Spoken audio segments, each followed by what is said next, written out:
Kelly, what do you think about the situation? I can't quite work it out. I saw a lot of full price product, and now I'm looking at the sales, which look quite extraordinary again. So are they holding the line, the retailers? What's going on?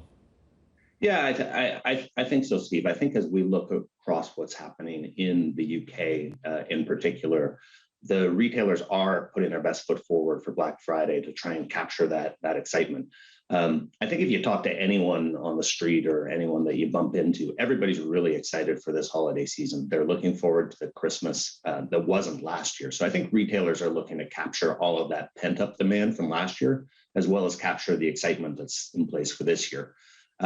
We've heard a lot about stock shortages in the media, and every client that I've spoken to, and I've been making rounds over the last few weeks with clients of mine, they're pretty confident that they're going to have good items on the shelves. So I think the picky consumer is at risk of being a little bit disappointed. You mentioned things like certain electronic devices. I think those are going to be a challenge, but there's going to be gifts. There's going to be things available to buy for everyone. Yeah, and that's the point, isn't it, Kelly? I did say this to my panicking family members, were saying, you haven't told me what you want. There'll be something to buy out there as well. But again, I know there's a lot of gadgets missing as well, things like Nintendo products as well, whether it's Xbox products, whatever it is. So I mean, is it purely located in the technology arena where the real shortages are, for all the reasons that we've talked about all year? You know, as long as I can remember, Steve, there's been shortages of hot items at Christmas time. There's been movies made about the struggle of parents to get that hot toy for kids, and this year's going to be no different.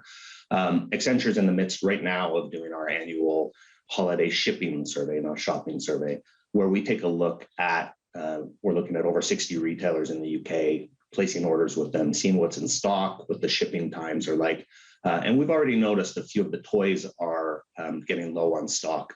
So things like Nerf and certain Playmobil items are almost impossible to find online now, likewise in store. So there will be hot items across every category that are sold out, but there will be alternatives.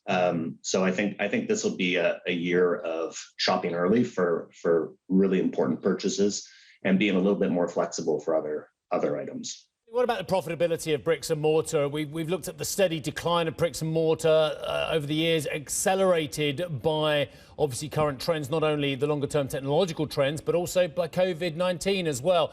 Is there a comeback in the offing this year, or actually is bricks and mortar, dare I say it, mortally wounded?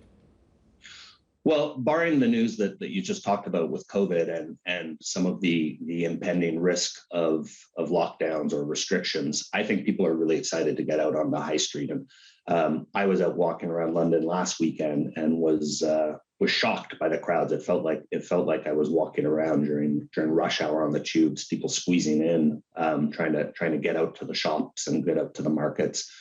So I think there's a real excitement around getting that Christmas feeling back again and getting out to the shops and having that physical thing. We know that retailers want people in the stores because the stores typically are a far more profitable channel than online for the retailers. So it's in their interest to get people out to the stores, give a good experience, and get that excitement going.